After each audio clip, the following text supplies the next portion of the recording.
अस्सलाम वालेकुम, मैं हूं Aman Saad. Welcome back to my channel. आज मैं आप लोगों के साथ ज़र्दे की रेसिपी शेयर करूंगी। परफेक्ट क्वांटिटी के साथ बताऊंगी। जिस तरह हम किसी के घर खाते हैं, जो देग से बना हुआ ज़र्दा होता है, उस तरह का बनेगा। ये बहुत मज़ेदार बनता है।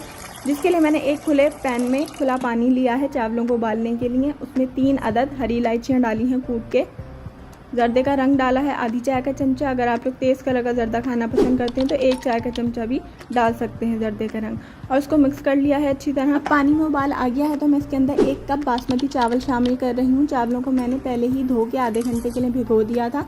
मैं 1 कप चावलों के हिसाब से आपको क्वांटिटी बता रही हूँ। आप अपने हिसाब से जितना आपको ज़र्दा बनाना है उस हिसाब से आप सारी चीज़ों की क्वांटिटी बढ़ा सकते हैं या डबल कर सकते हैं।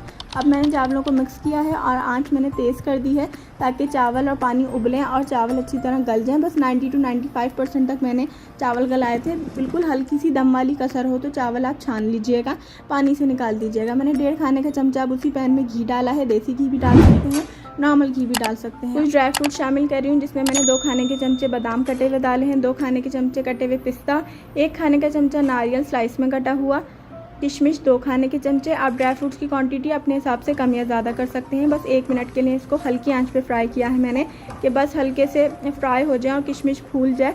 बहुत डार्क ब्राउन नहीं करिएगा वरना ज़र्दे का कलर ख़राब हो जाएगा। और दूध साथ ही रखिएगा। आधा कप मैंने इसके अंदर दूध शामिल किया है और फ़ौरन ही दूध डाल दीजिएगा। ये नहीं कि आप बाद में दूध लेने जाएंगे तो आपके ड्राई फ्रूट डार्क हो जाएंगे।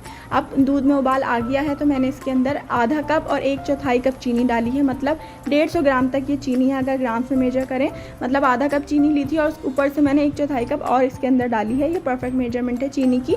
आप अपने हिसाब से भी चीनी को ज़्यादा कर सकते हैं अगर तेज़ चीनी खाते हैं तो।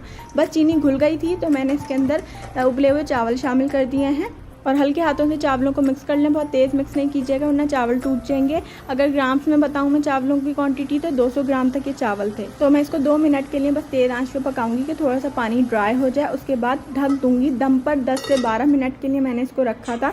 जब इसका पानी अच्छी तरह ड्राई हो गया था, 12 मिनट हो गए थे, तो मैंने चूल्हा बंद कर दिया था।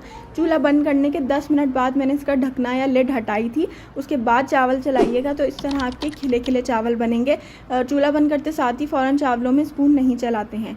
तो अब इसको सर्व कर लें और अपने हिसाब से इसको आप गार्निश कर सकते हैं। इस पर खोया डालें अपनी मर्ज़ी की। चमचम, गुलाब जामुन जो छोटी वाली होती हैं वो भी आप इसके ऊपर डाल सकते हैं।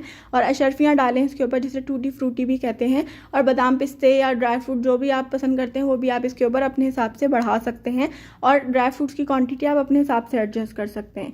ये थी सिंपल सी ज़र्दे की रेसिपी। अगर आपको रेसिपी पसंद आई है तो प्लीज़ लाइक और शेयर करना ना भूलिएगा। चैनल को भी सब्सक्राइब कर दीजिए। आप मुझे इंस्टाग्राम पे भी फॉलो कर सकते हैं। फिर आऊँगी अच्छी सी रेसिपी के साथ। अल्लाह हाफ़िज़।